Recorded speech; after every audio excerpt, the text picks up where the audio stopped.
Bismillahirrahmanirrahim.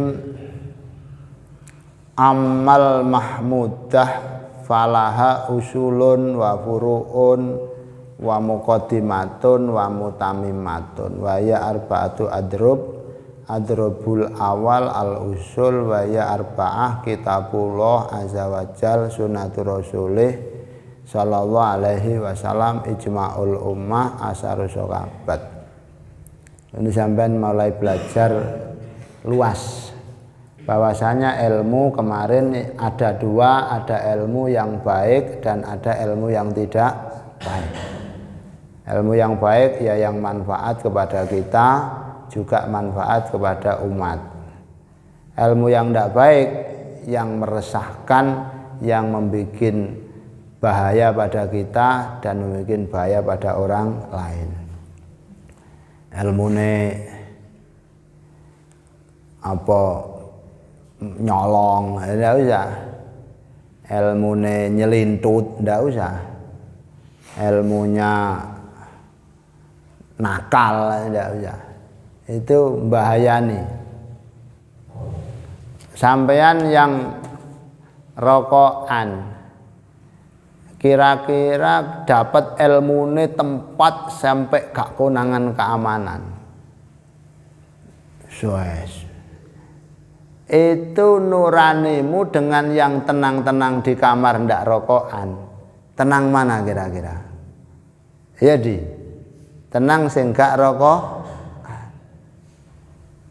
Ya Yang ada tenang. Enak, tetap enak yang enggak melanggar.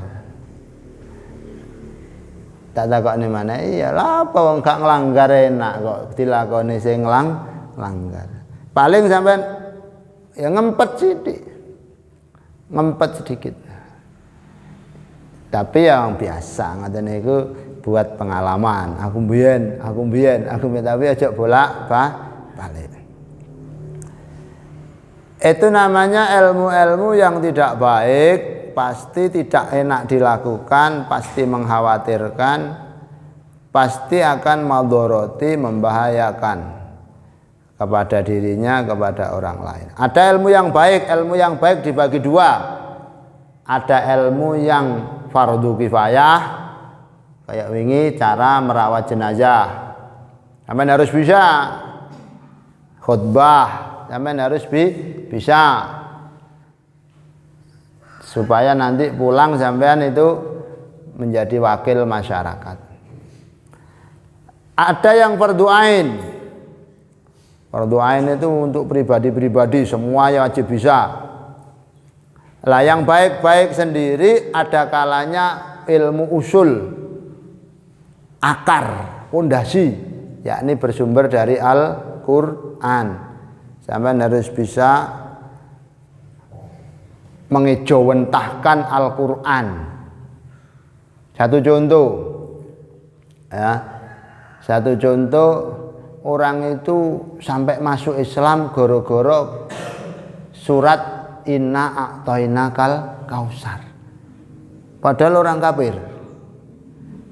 orang kafir mulai bayi masuk Islam gara-gara surat Inna a'tainakal kautsar. Langsung menjadi orang ahli ibadah yang kuat. Sedangkan awak dhewe kita yang baca Inna a'tainakal kautsar bolak-balik ndak tahu karepe. Masya Allah. Dalam segi gramatika saja, gramatika itu susunan kalam, susunan lafadznya. Inna a'tainakal kausar itu Masya Allah. Inna a'tainakal kausar. Sungguh saya, kata Allah. Saya siapa? Allah. A'taina, saya memberi kepadamu. Na siapa? Saya siapa? Allah. Kal kausar, bengawan kausar. Setelah saya dengan menghendaki Allah. Fasholli li rabbika wanhar, maka bersolatlah kepada Tuhanmu.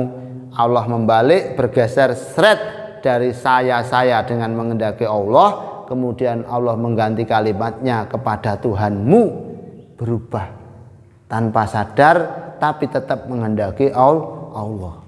Dari domir mutakalim menjadi isim dohir goib, tapi tetap Allah. Masya Allah. Ini secara perwataan, kalau orang ini ahli sastra, dia kagum. Masya Allah. Wong mangko sing dimaksud nana Allah. Bahasan sekarang Robika juga Allah. Dengan beda lapat kok pancet Allah. Ini bukan manusia yang bikin, ini bukan manusia. Ini jelas bikinan pemilik alam semesta. Ini jelas bikinan Allah. Al-Quran tidak bohong. Masuk Islam. Umar bin Khattab kemana-mana bawa pedang. Mana Muhammad tak bacok tenan. Mana Muhammad tak pateni tenan. Mana Muhammad tak bunuh. Ternyata mau mencari Nabi Muhammad, ketemu sama temannya Umar. Mau kemana ente Umar? Cari Muhammad. Dia yang membuat perpecahan orang Arab. Dia yang membuat saudara dengan saudara bertengkar. Dia yang membuat keruh suasana. Dia yang membuat ruwet. Tak bunuh. Lah, kenapa? Karena dia menyebarkan ayat-ayat itu. Dia menyebarkan kalimat. Loh, jangan kau cari Muhammad. Adikmu itu sama mantunya, sama suaminya menjadi pengikut Muhammad. Oh iya dong. Balik gak situ cari Muhammad, langsung ke rumahnya adiknya. Digedor-gedor, waduh kakak. Umar bin Khattab itu jangankan manusia, jin mae wedi saking kerengnya. Apa itu? Jangan sampai ndak punya wudu. Wudu apa? Jangan sampai ndak. Jangan. Dirampas adik itu swampluk tok dibaca surat Toha 5 ayat. Gemetar Umar, ini bukan dari manusia ini.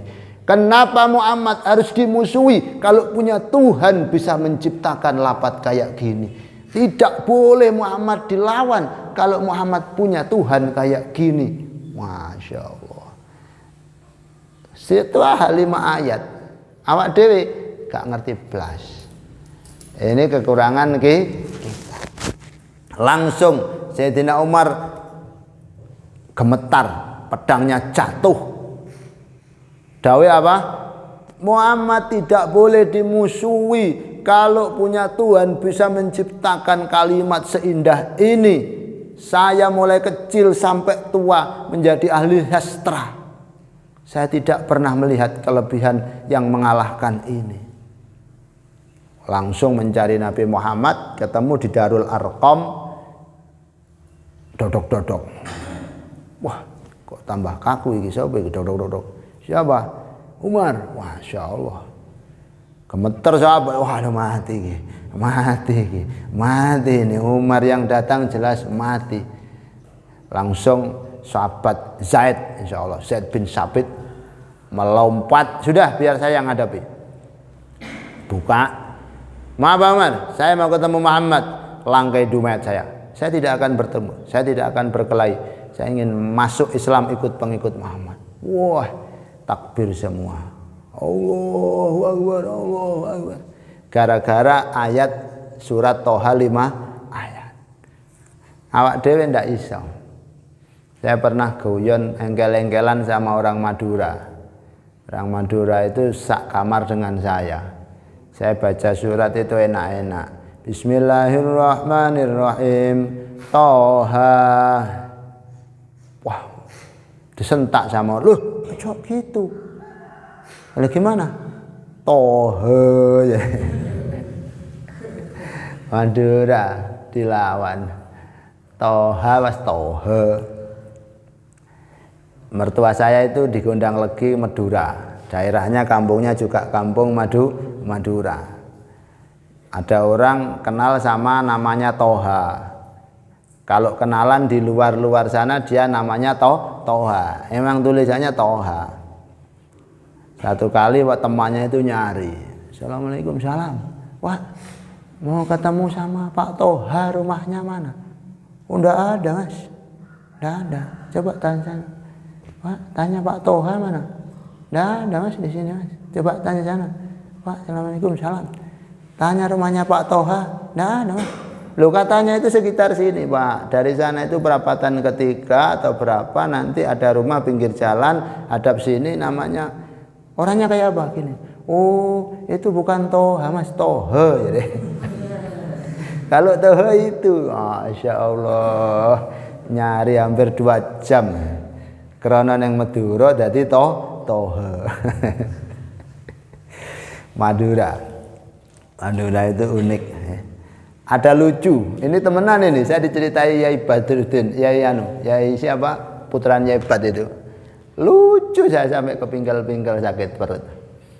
Santri Madura, jadi khodam dalam Yai Bad. Asli ini Yai Badruddin Anur II itu khodam dalam Yai Badruddin. Ada tamu. Assalamualaikum, salam. Kiai ada Mas? Ada, saking takdimnya kepada kiainya, maksudnya saking hormatnya pada kiainya, sampai bahasanya juga di bahasa Indonesianya sampai juga dihaluskan. Assalamualaikum, salam. Mau ketemu kiai ada Mas? Oh ada, di dalam laut. Ya, waduh. Di dalam laut, ah? Di mana? Di dalam laut. Apa itu? Kalau bahasa Madura di dalam laut, ya. Di dalam selatan, dalamnya banyak. Dalam selatan kan bahasa Maduranya laut. Jadi di dalam laut, karepe ngono, tapi di Jawa di alus nih. Laut itu paling alusnya laut. Kiai ada Mas? Ada. Di mana? Di dalam laut. Di dalam laut, ya. Wah, kemana? Di dalam laut. Apa itu? Dalam laut ya. Di rumah selatan. Kalau di dalam laut Mas, kasihan Mbak Yainya. Ngaji lagi. Masya Allah, ilmu. Tadi ada ilmu Al-Quran, hadis. Kita juga jangan sampai sembrono. Hadis itu ada yang namanya asbabul wurud. Kanjeng Nabi enak. Itu masa-masa bahasa-bahasa hadis. Waktu Islam masih lemah, orang-orang Islam sudah mulai kuat, mulai banyak, berala-berala mau dihancurkan. Jangan. Kalau kau hancurkan, mereka tidak ikut kalian. Perbaiki saja mereka sampai mereka ikut kalian, nanti yang akan menghancurkan berhala mereka sendiri. Inilah perjuangan itu siasat Rasulullah baik. Apa? Berhala-berhala orang kafir mau dihancurkan sama sahabat. Jangan, nanti malah banyak konflik, banyak pertempuran, banyak pertumpahan darah, mereka tidak ikut sampean. Baiki saja dengan akhlak, dengan pertemanan. Nanti mereka ikut kalian masuk Islam, nanti yang menghancurkan berhala-berhala itu mereka sendiri. Masya Allah, kayak gitu. Suatu ketika orang Badui kencing di Masjid Nabawi. Otor-otor itu sama sahabat mau uber-uber mau dikepuki. Oh jangan. Loh gimana ini kencing di masjid Nabi? Tidak apa-apa, biarkan dulu. Nanti kalau sudah selesai tak bilangi, masjid itu tidak untuk kencing, untuk ibadah. Dia akan baik, dia akan tetap senang ke masjid. Tapi kalau kau beruber, kau kepuki, mana kencingnya jadi sak masjid.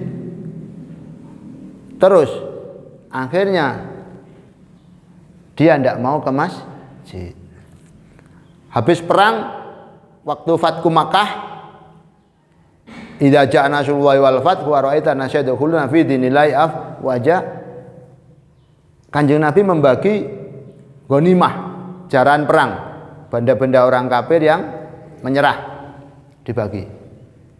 Kanjeng Nabi lebih memprioritaskan pembagian kepada sahabat Muhajirin, orang-orang Mekah, dikit lebih banyak.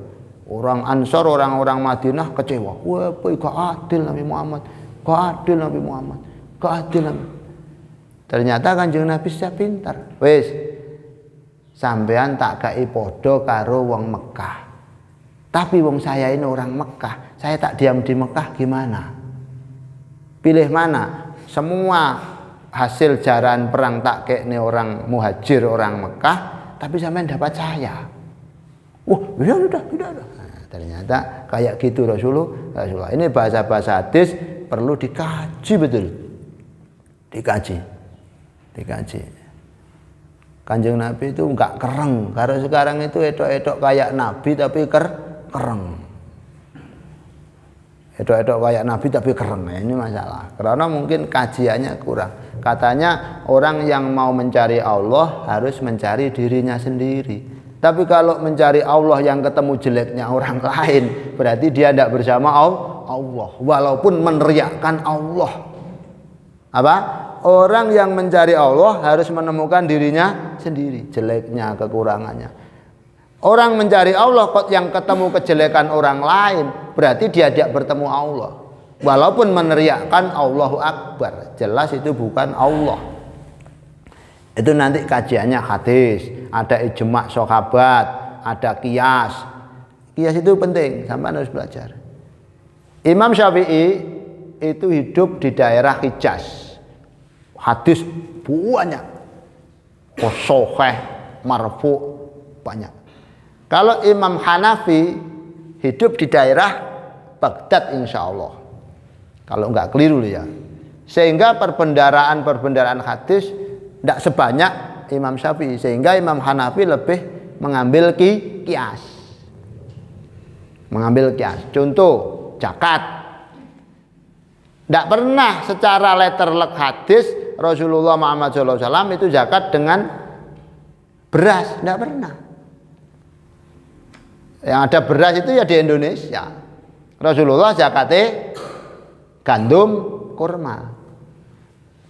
Ini kalau Imam Syafi'i tidak berani karena hadisnya tidak ada. Tapi kalau Imam Hanafi berani zakat dengan yang dimaksud adalah makanan pokok. Ini namanya qiyas. Tidak ada dalam hadis tapi mengambil maksud daripada hadis. Beranilah Imam Hanafi. Nah ini guru dengan murid. Imam Hanafi itu gurunya Imam Syafi'i. Gurunya jauhan Imam Syafi'i. Imam Hanafi ini tabi'in. Contoh lagi. Sampai sekarang Imam Syafi'i itu tidak berani memperbolehkan zakat dengan uang. Tidak berani. Zakat ya harus dengan makanan pokok, zakat ya harus dengan zakat fitrah dengan tidak berani. Kalau Imam Hanafi berani. Tujuan zakat itu apa?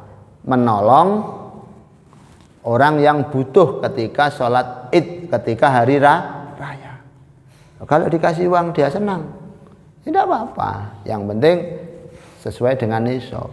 Nah, ini namanya qiyas. Banyak pengkiasan, ijma'. Itu semuanya tasik datang kategori usul. Usul nanti furu', cabang-cabang itu semuanya harus dikaji sampai harus pinter. Lanjutkan besok Al-Fatihah.